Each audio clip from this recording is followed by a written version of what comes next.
Hello friend, welcome to my channel civil club SSC JE में आप सभी का स्वागत है। लास्ट टाइम काफ़ी स्टूडेंट ये कह रहे थे कि सर पेपर फर्स्ट में क्या पढ़ा जाए और कैसे पढ़ा जाए, कुछ समझ में नहीं आ रहा, कोई आइडिया दीजिए। तो आइडिया ये है कि हम टॉपिक वाइज, चूंकि आपको पता ही है कि जीएस में आपका current event, general event, daily basis में जो इवेंट्स जनरेट हो रहा है करंट अफेयर से रिलेटेड, और जो आपके साइंटिफिक एक्सपेक्ट है, तो उससे रिलेटेड कुछ क्वेश्चंस आ सकते आएंगे आपके एग्जाम में, जो 100 नंबर का 2 आवर का होना है, ठीक है, 125 मार्क्स का है। मैंने एक पैटर्न निकाला है, स्टार्ट किया है आज से, और उस पैटर्न में कुछ क्वेश्चन ला रहा हूँ जिसका सोल्यूशन और साथ में डिटेल डिस्कशन होगा। तो अगर आपको ये लगता है कि ये पैटर्न सही है सर, इसके द्वारा भी प्रैक्टिस हो सकती है, तो क्योंकि मैं काफ़ी चीज़ें पढ़ रहा हूँ, पढ़ने के बाद जो मुझे बहुत ही ज़्यादा इंपॉर्टेंट लग रहा है, जिस पे क्वेश्चन बेस्ड ऑन हो सकता है, तो मैंने सोचा कि करंट पूरा ना पढ़ा के हम करंट को टॉपिक वाइज कवर करेंगे। जैसे आज मैंने जो टॉपिक लिया है, वो जो आज का मतलब आज से पहले सबसे पहला जो टॉपिक हम लोगों ने लिया है, वो लिया है आपका वैज्ञानिक परिदृश्य या साइंटिफिक एक्सपेक्ट से रिलेटेड लिए हैं, ठीक है।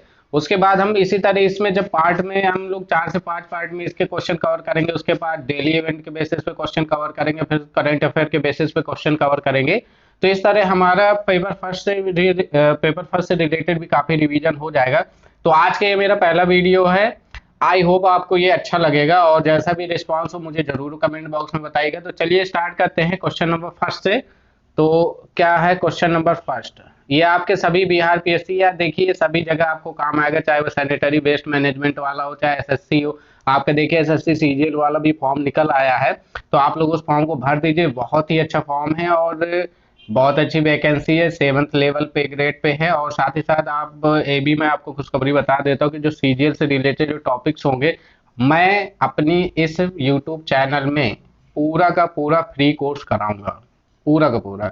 मुझे ना ही कहीं पेड करना, ना ही कुछ करना है, क्योंकि मैंने बहुत सी यूट्यूबर देखे हैं, 2 वीडियो पढ़ाते हैं, 2 वीडियो के बाद फिर कह देते हैं कि अगर जो आगे पढ़ना चाहता है तो पेड कोर्स ले ले। और फिर होता क्या है पेड कोर्स में, क्योंकि मैंने खुद बहुत सारे ऐसे पेड कोर्स लिए थे प्रिपरेशन में, मगर क्या होता है पेड कोर्स में हम लोग फंस जाते हैं।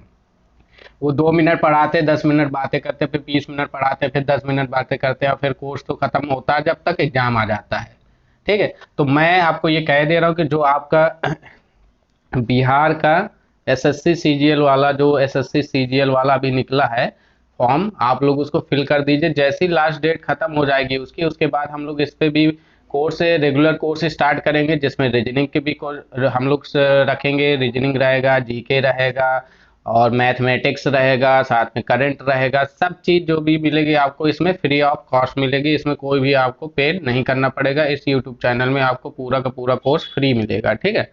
तो चलिए स्टार्ट करते हैं। ये रही, तो बाकी बातें बाद में करेंगे। तो पहला क्वेश्चन आपके सामने आता है। पहला क्वेश्चन क्या है?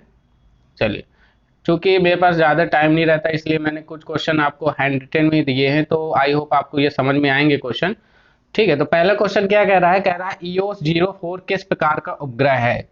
जल अवलोकन उपग्रह है, वायु अवलोकन उपग्रह है, भू अवलोकन उपग्रह है, कि या सूर्य अवलोकन उपग्रह है, या कोई नहीं है इनमें से, या एक से अधिक हो सकता है? तो चलिए बताइए इसका राइट आंसर क्या हो जाएगा। आप लोग कमेंट बॉक्स में भी इस आंसर क्वेश्चन का आंसर दे सकते हैं कि ये इसका आंसर क्या होगा। तो चूंकि ये पूरे के पूरे हम लोग जो साइंटिफिक एक्सपेक्ट से रिलेटेड क्वेश्चन है, कम से कम मैं हर एक करंट अफेयर वीडियो, हर एक जो न्यूज़पेपर से रिलेटेड जितने भी मैक्सिमम क्वेश्चन बन पाएंगे हम सभी डिस्कस कर लेंगे। तो इसका जो राइट आंसर हो जाएगा बेटा, आंसर नंबर सी होगा, भू अवलोकन उपग्रह, ठीक है। भू अवलोकन उपग्रह। अब बात करते हैं कि जो भू अवलोकन उपग्रह है, तो ये कहाँ से बना है या किस में बना है? तो देखिए बेटा, इसमें को जो सैटेलाइट के द्वारा भेजा गया है, वो satellite reset, RISAT, reset satellite. अब ये जो रीसेट सैटेलाइट है, अगर आपसे इसका फुल फॉर्म पूछा जाए तो इसका मतलब होता है radar, full form radar imaging satellite. क्या होता है? Radar imaging satellite. उसके बाद अगर इसके वजन की बात की जाए, तो इसका वजन है आपका जो भू अवलोकन उपग्रह या सैटेलाइट जिसे बोलते हैं, इसका वजन है 1710 kg, ठीक है, वजन है। उसके साथ ही साथ अगर इसके निर्माणकर्ता की बात की जाए, तो इसे आपका UR राव उपग्रह केंद्र बेंगलुरु द्वारा स्थापित किया गया है, ठीक है। तो इसका जो राइट आंसर हो जाएगा, ये आपका हो जाएगा EOS-04 किस प्रकार का उपग्रह है? तो आपको याद रखना है, भू अवलोकन उपग्रह। किस प्रकार का उपग्रह है? भू अवलोकन उपग्रह है। किस प्रकार का उपग्रह है? भू अवलोकन उपग्रह है, ठीक है। चलिए नेक्स्ट क्वेश्चन में चलते हैं। क्वेश्चन नंबर 2 क्या कह रहा है? क्वेश्चन नंबर 2 क्या कह रहा है कि INS-2D किन दो देशों के मध्य संयुक्त रूप से तैयार किया गया उपग्रह है? भारत नेपाल के बीच, भारत बांग्लादेश के बीच, भारत भूटान के बीच, भारत अमेरिका के बीच, कि इनमें से कोई नहीं या एक से अधिक? तो चलिए बताइए इसका राइट आंसर क्या हो जाएगा। आप लोग भी पेन कॉपी लेके बैठिए और अपने आंसर लिखते जाइए और उसमें देखिए कि आपके कितने क्वेश्चन आंसर सही हो रहे हैं, क्योंकि ऐसा नहीं है कि किसी ने करंट पढ़ा ही ना होगा अभी तक। ठीक है, तो बताइए इसका जो राइट आंसर होगा क्या होगा। इसका जो राइट आंसर होगा मैं आपको बताता चल रहा हूँ। इसका जो राइट आंसर होगा, आपका आंसर नंबर क्या होना चाहिए मेरे अकॉर्डिंग? भारत भूटान। तो इसका जो राइट आंसर होगा भारत भूटान। तो अभी फिलहाल में जो आपका INS-2D जो संयुक्त रूप से जो उपग्रह तैयार किया गया है, ये आपका इंडिया और किसके बीच? भूटान के बीच तैयार किया गया। इंडिया और भूटान के बीच इसको स्टार्ट किया गया संयुक्त रूप से। ठीक है, चलिए नेक्स्ट क्वेश्चन, जिसमें डिटेल डिस्कशन होगी मैं जरूर बताऊंगा, आप लोग बिल्कुल ही परेशान मत होइएगा। ठीक है, चलिए नेक्स्ट क्वेश्चन देख लेते हैं।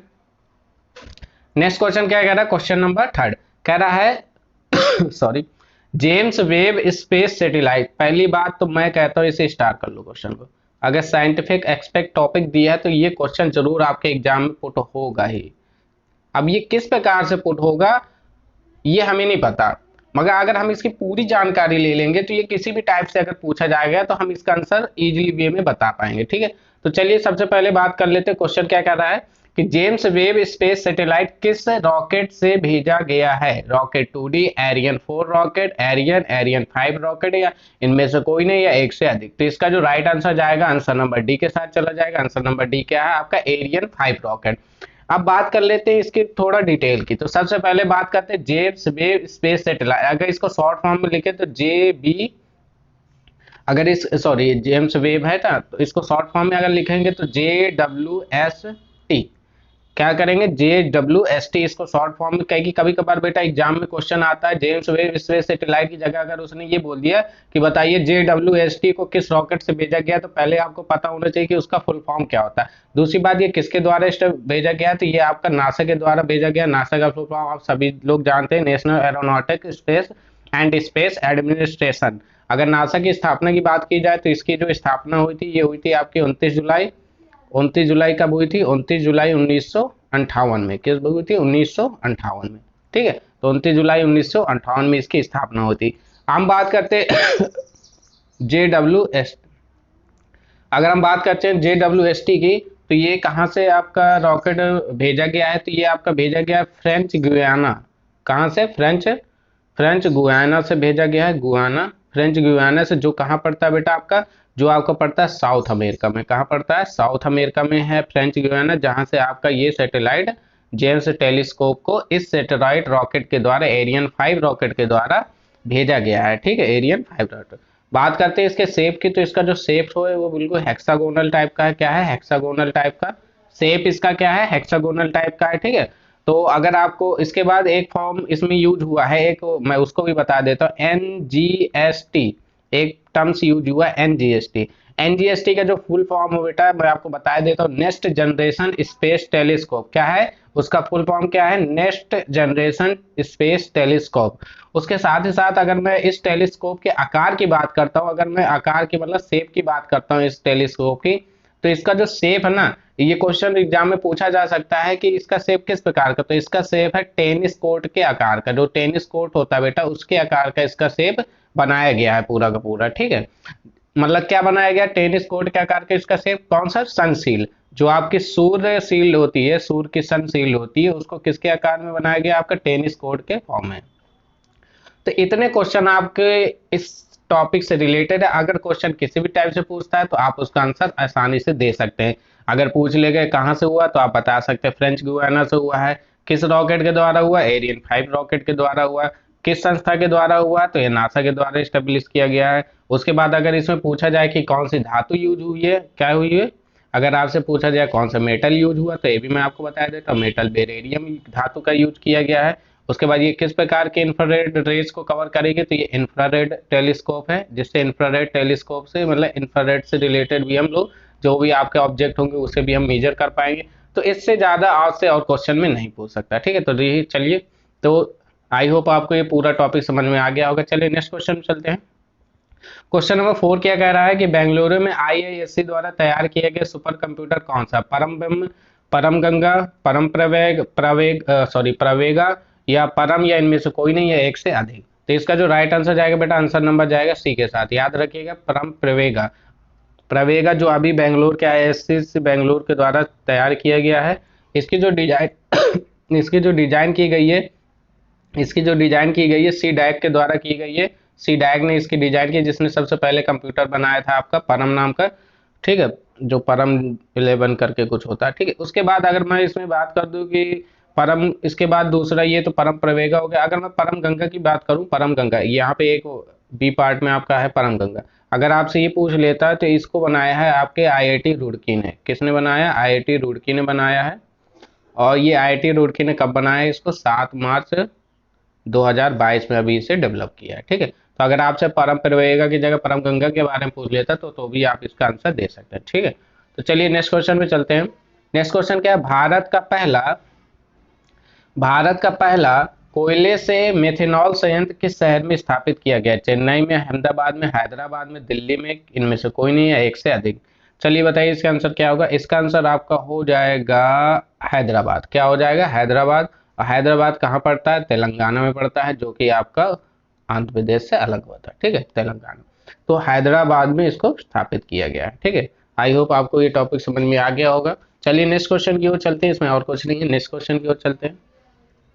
नेक्स्ट क्वेश्चन क्या कह रहा है? भारतीय अंतरिक्ष, क्वेश्चन नंबर 6, भारतीय अंतरिक्ष संघ का शुभारंभ अक्टूबर 2021 में प्रधानमंत्री नरेंद्र मोदी के उद्घाटन किया है। इसका टैगलाइन क्या? मतलब जो उसने अभी हमारे प्रधानमंत्री ने भारतीय अंतरिक्ष संघ की स्थापना की है, तो उसकी जो टैगलाइन थी वो क्या थी? भूमंडल की ओर थी, भूमंडल से सूर्य तक थी, भूमंडल से ब्रह्मांड तक थी, या भूमंडल से आकाश गंगा तक है। तो इसका जो राइट आंसर हो जाएगा, क्या हो जाएगा? आंसर नंबर सी हो जाएगा, भूमंडल से ब्रह्मांड तक। इसको आपको लर्न कर लेना है, क्या कर लेना है? याद कर लेना है, ठीक है। इंग्लिश में बात की जाए तो भारतीय अंतरिक्ष संघ को बोलते हैं इंडियन स्पेस एसोसिएशन। क्या बोलते हैं? Indian space association, Indian space association, ठीक है। चलिए नेक्स्ट क्वेश्चन चलते हैं। नेक्स्ट क्वेश्चन कह रहा है digital quality of life index 2021 में भारत का कौन सा स्थान प्राप्त हुआ है? तो इसमें भारत का कौन सा स्थान मिला है? 60, 59, 58, या इनमें से कोई नहीं है, एक से अधिक। तो इसका जो राइट आंसर जाएगा, आंसर नंबर सी के साथ जाएगा, क्या होगा? 59 मिला है। कौन सा स्थान मिला है? 59। तो बात करते हैं, अगर 59 इसको मिला तो पहले स्थान में कौन था? तो पहले स्थान में बेटा आपका आता है डेनमार्क। कौन था? डेनमार्क था। पहले स्थान में आपका डेनमार्क था। दूसरे स्थान में, सेकंड स्थान में आपका साउथ अफ्रीका था। क्या था? दूसरे स्थान में साउथ अफ्रीका था। और तीसरे स्थान में आपका अगर बात की जाए तो तीसरे स्थान में आपका क्या था? फिनलैंड था, ठीक है। तो याद रखेंगे, हो सकता है तो आपसे पूछ ले कि digital quality of life index 2021 में शीर्ष स्थान में क्या था? तो डेनमार्क था। द्वितीय स्थान में क्या था? साउथ अफ्रीका था। तृतीय स्थान में कौन था? फिनलैंड था। और अपना भारत के इसमें कौन से स्थान में? 59वें नंबर पे है, ठीक है। तो आई होप आपको ये चीजें समझ में आ गई होंगी। चलिए नेक्स्ट क्वेश्चन की ओर चलते हैं। देश का पहला इलेक्ट्रिक वाहन अनुकूल राजमार्ग बन गया है। पंजाब हरियाणा, दिल्ली अमृतसर, दिल्ली गोरखपुर, दिल्ली चंडीगढ़, इनमें से कोई नहीं है, एक से अधिक क्वेश्चन। तो इसका जो राइट आंसर जाएगा बेटा, आंसर नंबर डी के साथ चला जाएगा, दिल्ली चंडीगढ़। दिल्ली से लेके चंडीगढ़ के बीच अभी आपका ये इलेक्ट्रिक वाहन अनुकूल राजमार्ग सबसे पहला देश का बन गया, ठीक है, जो किस में है? दिल्ली और चंडीगढ़ के बीच में, ठीक है। चलिए नेक्स्ट क्वेश्चन की ओर चलते हैं। विश्व का पहला देश सॉरी विश्व का पहला देश जो जीवाश्म ईंधन मुक्त इस्पात का उत्पादन करेगा। जापान है, जर्मनी है, भारत है, स्वीडन है, या इनमें से कोई नहीं। मतलब आपसे पूछ रहा है कि पहला जीवाश्म ईंधन मुक्त इस्पात, मतलब जो जीवाश्म ईंधन से मुक्त हो गया वो इस्पात को उत्पादन करने वाला सबसे पहला देश क्या बन गया? तो ये है आपका आंसर नंबर डी, स्वीडन। कौन सा देश बन गया? ये आपका स्वीडन बन गया। क्या बन गया? स्वीडन बन गया। चलिए नेक्स्ट क्वेश्चन की ओर चलते हैं। क्वेश्चन नंबर 10, कोरोना वायरस के किस नए स्ट्रेन की खोज की गई है? ZyCoV D, Omicron, B.1.1.529, CoWIN 21, या इनमें से कोई नहीं है, एक से अधिक। तो मैं चाहता हूं कि आप लोग इसका आंसर कमेंट बॉक्स में दें। मैं चाहता हूँ कि इस क्वेश्चन का आंसर दें। मैं देखना चाहता हूँ कि कितने लोगों का दिमाग सही से काम कर रहा है कि इसका आंसर क्या देंगे मैक्सिमम। मैं चाहता हूँ कि आप सभी लोग, जितने लोग भी वीडियो जब देखेंगे तो सभी लोग अपने आंसर देखिए, आपको कमेंट बॉक्स में देना है और चेक करना कि कितने लोगों का आंसर ये सही हुआ। मैं चाहता हूँ कि आप लोग कमेंट बॉक्स में इसका आंसर दें। मैं देखना चाहता हूँ कि कितने लोगों का इसमें आंसर सही होता है। तो चलिए, टाइम ओवर हो गया। तो इसका जो राइट आंसर होगा, मुझे लगता है बहुत से लोगों ने आंसर नंबर बी टिक कर दिया होगा, मगर जो कि वो ना ही गलत है ना ही सही है, क्योंकि जो राइट आंसर जाएगा वो आंसर नंबर ई जाएगा। क्यों? ई में से क्या जाएगा? एक से अधिक सही है। क्यों? क्योंकि जो आपका नए स्ट्रेन की खोज की गई है उसका आंसर ओमिक्रॉन है, और साथ ही साथ उसी को क्या बोलते हैं, तो जो B.1.1.529 है, इसी को हम लोग क्या बोलते हैं? ओमिक्रॉन बोलते हैं। क्या बोलते हैं? ओमिक्रॉन बोलते हैं। तो ओमिक्रॉन का जो दूसरा नाम है वो यही है, B.1.1, मतलब B.1.529। ठीक है, तो याद रखेंगे, ध्यान देंगे इस चीज को। चलिए। ठीक है, अब ये आपका कहाँ से स्टार्ट किया, ये कौन से मतलब विषाणु के द्वारा? तो ये आपका सार्स, SARS-CoV-2 के द्वारा कहाँ से स्टार्ट किया? ये साउथ अफ्रीका से। क्या आ गया? कहाँ पे? साउथ अफ्रीका में सबसे पहले। ठीक है, चलिए। ये एक प्रकार से, चलिए इतना काफी है, नेक्स्ट में चलते हैं। नेक्स्ट क्वेश्चन क्या है? आईवीएफ आईवीएफ तकनीकी से भारत में पहली बार किस भैंस ने कृत्रिम गर्भाधान से बछड़े को जन्म दिया? मतलब किस भैंस ने? नीली भैंस ने, मुर्रा भैंस ने, जाफराबादी भैंस ने, कि बन्नी भैंस ने? इनमें से कोई नहीं है, एक से अधिक। तो इसका जो राइट आंसर जाएगा बेटा, आपको पता है कि मुझे पता है कि काफी लोग को ये नहीं पता होगा, इसका जो राइट आंसर है ये आपका बन्नी भैंस, बन्नी भैंस। ठीक है, तो आपका आईवीएफ, आईवीएफ का मतलब आपका होता है in vitro sorry in vitro fertilisation. क्या होता है? In vitro fertilisation. तो इसके द्वारा क्या किया गया है? एक कृत्रिम गर्भाधान कराया गया। तो किस भैंस में कराया गया था? ये आपका बन्नी भैंस में कराया गया। किसमें? बन्नी। अगर बन्नी का अगर दूसरा नाम बताए, इसके और भी कई नाम है, इसे कच्छी भैंस भी कहते हैं, कच्छी भी बोलते हैं, कच्छी भैंस, या इसी को आप लोग कह सकते हैं कुंडी। तो ये सभी नामों से आ सकता है। ठीक है, तो इसमें एक कृत्रिम गर्भाधान कराया गया जिससे एक बछड़े को जन्म दिया गया। अगर ये बात करूँ कहाँ हुआ है, प्रयोगशाला कहाँ है, तो ये आपके गुजरात में जो सारनाथ जगह पड़ती है, गुजरात के जो सारनाथ में जो आपका गांव है धनेज, क्या गांव है? जो धनेज गांव है, वहां पे प्रयोगशाला है। और उस प्रयोगशाला का जो नाम है, उस प्रयोगशाला का जो नाम है, उसका नाम है आपका सुशीला एग्रो फार्म। क्या नाम है? Sushila agro farm. Sushila agro farm में इसको कृत्रिम गर्भाधान करवाया गया है। तो आई होप इससे कितने रिलेटेड क्वेश्चन बन सकते हैं। पहला कि सर बन्नी भैंस में कृत्रिम गर्भाधान कराया गया है, जिसे कच्ची भैंस भी बोलते हैं, कुंडी भैंस भी बोलते हैं। उसके बाद अगर ये कहाँ कराया गया है, तो ये गुजरात के सारनाथ के धनज गांव में, जहाँ पे क्या है, सुशीला एग्रो फार्म है, वहाँ पे इसको गर्भाधान कराया गया है। उसके साथ ही साथ अगर मैं और एक इम्पोर्टेंट आपको इन्फॉर्मेशन दे देता हूँ, तो इसके पहले अगर मैं बात करूँ 2017 में, इसके पहले 2017 में जो आपका छत्तीसगढ़ राज्य था, छत्तीसगढ़ के आपके गोपाल नगर में इसी तकनीक के द्वारा जो गाय ने एक बछड़े को जन्म दिया था। क्या दिया था? गाय ने बछड़े को जन्म दिया था। तो ये कोई नई चीज नहीं है, पहले गाय ने बछड़े को जन्म हुआ था। ठीक, तो कभी कभार हो सकता है कि रिलेटिव क्वेश्चन पूछ ले कि आईवीएफ तकनीक के द्वारा सबसे पहले गाय के बछड़े को जब कम दिया गया था, तो 2017 में कहाँ दिया गया था? आपका छत्तीसगढ़ में दिया गया था। ठीक, उसके साथ ही साथ अगर एक और चीज है कि इसमें अगर हमने जिक्र किया भैंस का, तो जो आपका भैंस अनुसंधान संस्थान है, भैंस अनुसंधान संस्थान, ये कहाँ पे है? कोई मुझे बता सकता है कि भैंस अनुसंधान संस्थान कहाँ पे है? जितने लोग को आता हो वो जरूर कमेंट करेंगे ये कहाँ पे है। तो ये है आपका हिसार, हरियाणा। ठीक है, तो ये हिसार जिले में है। ठीक है, कहाँ पे? हिसार जिले में। चलिए नेक्स्ट क्वेश्चन की ओर चलते हैं। क्वेश्चन नंबर 12, प्रथम मलेरिया रोधी टीका विकसित किया गया है, उसका क्या नाम है? मार्क्यू ऑक्सी क्यूरिक्स, मास क्यूरिक्स, एबेल, या इनमें से कोई नहीं, एक से अधिक। तो इसका जो राइट आंसर जाएगा बेटा, इसका राइट आंसर किसके साथ चला जाएगा? ये जाएगा मास क्यूरिक्स के द्वारा। ठीक है, तो इसका नाम क्या है? मास क्यूरिक। ये ऐसा एंटीरोडिक प्रौद्योगिकी है कि जो साउथ अफ्रीका, क्योंकि आपको पता होगा जो अफ्रीका पार्ट है उसमें सबसे ज़्यादा मलेरिया से बच्चे ग्रसित होते हैं। मतलब आप समझ लीजिए 95% लोग जो वहाँ पीड़ित हो जाते हैं वो मलेरिया से। तो उसके जो उसका जो वायरस है उसको तक कम करने का जो ताकत रखता है वो मास्क्यूरिक्स आपका पैथम मलेरिया रोधी जो टीका बनाया गया है वो रखता है, इसलिए इसको अभी विकसित किया गया है। जिसको किसने विकसित किया? WHO ने विकसित किया। किसने विकसित किया? WHO ने, वर्ल्ड हेल्थ ऑर्गेनाइजेशन ने अभी इस टीके को विकसित किया है और उपयोग में भी लाया है। ठीक है। उसके साथ ही साथ कुछ इन्फॉर्मेशन और तो आपको देना चाहता हूँ मलेरिया से रिलेटेड।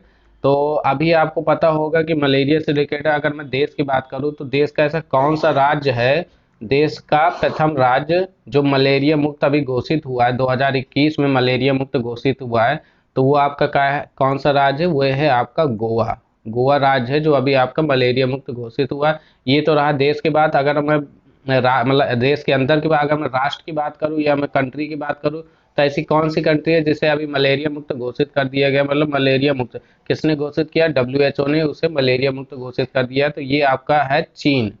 चीन में पिछले 3 सालों से या 4 सालों से कोई भी मलेरिया के ज़्यादा सिम्टम नहीं देखे गए। तो आप लोग को याद रखना है कि मलेरिया राष्ट्र में देखा जाए तो चीन को मलेरिया मुक्त घोषित किया है, और अपने अगर देश में देखा जाए, अपने देश में देखा जाए तो देश में किसको? गोवा राज्य को मलेरिया मुक्त घोषित किया। तो ये कुछ टॉपिक से रिलेटेड क्वेश्चन थे। उसके साथ ही साथ एक और आपको कोविड से रिलेटेड में एक टॉपिक था, उसका क्वेश्चन नहीं बना पाया, तो मैं चाहता हूँ कि मैं आपको यहाँ पे बता देता हूँ। 2DG ये एक आपका अभी क्या है? एंटी कोविड ड्रग है। एंटी कोविड ड्रग क्या है? एंटी कोविड ड्रग डेवलप किया गया है। एंटी कोविड ड्रग, ये जो ड्रग है ये आपके कोविड-19 की महामारी को रोकने के लिए बनाया गया है। और ये इसे किसने बनाया है? इसे बनाया DRDO ने। दिल्ली में जो उसका हेडक्वार्टर है, DRDO ने इसे डेवलप किया। D2D इसका अगर फुल फॉर्म की बात की जाए तो ये सब आप लोग कॉपी में लिखते जाइएगा। D2G इसका जो फुल फॉर्म है बेटा, इसका फुल फॉर्म है आपका 2-डिऑक्सी, मैं इंग्लिश में लिख दे रहा हूँ क्योंकि आप समझ जाएंगे। 2-डिऑक्सी डी ग्लूकोज। तो आपसे पूछ सकता है कि 2DG का जो फुल फॉर्म वो क्या है? 2-डिऑक्सी डी ग्लूकोज। ठीक है, तो इसे याद है DRDO ने डेवलप किया है। ये एक प्रकार का क्या है? एंटी कोविड ड्रग है। ठीक है, एंटी। तो ये एक टॉपिक था जो रह गया था, तो मैंने आपको बता दिया। तो आज मैंने इसीलिए थोड़े कम क्वेश्चन इसलिए लिए कि मैं आप लोगों का रिस्पांस जानना चाहता हूँ कि आप लोग का रिस्पांस कैसा रहा, आपको क्या ये चीज़ें पसंद आई, अगर अच्छी लगी, अगर आप चाहते हैं कि मैं इसे कंटिन्यू करूं, तो जितने लोग भी इस वीडियो को देखेंगे इसमें कंटिन्यू सर लिखेंगे ताकि मैं इसको और आगे बढ़ाऊं। और साथ ही साथ 12 से मैं अभी 25 है, 25 से 50, 50 से 100 ऐसे क्वेश्चन मैं कर दूंगा। ठीक है, तो आप लोग बिल्कुल परेशान न होइए कि अगर हमें टॉपिक दिया गया है, जो हमें टॉपिक अभी आंखों के सामने हमें पेपर फर्स्ट में दिया गया है, कम से कम पहले हम उस टॉपिक को पूरा अच्छे से क्लियर कर लें। ठीक है, तो आज के लिए इतना ही। आई होप आपको ये लेक्चर अच्छा लगा होगा। थैंक यू, जय हिंद।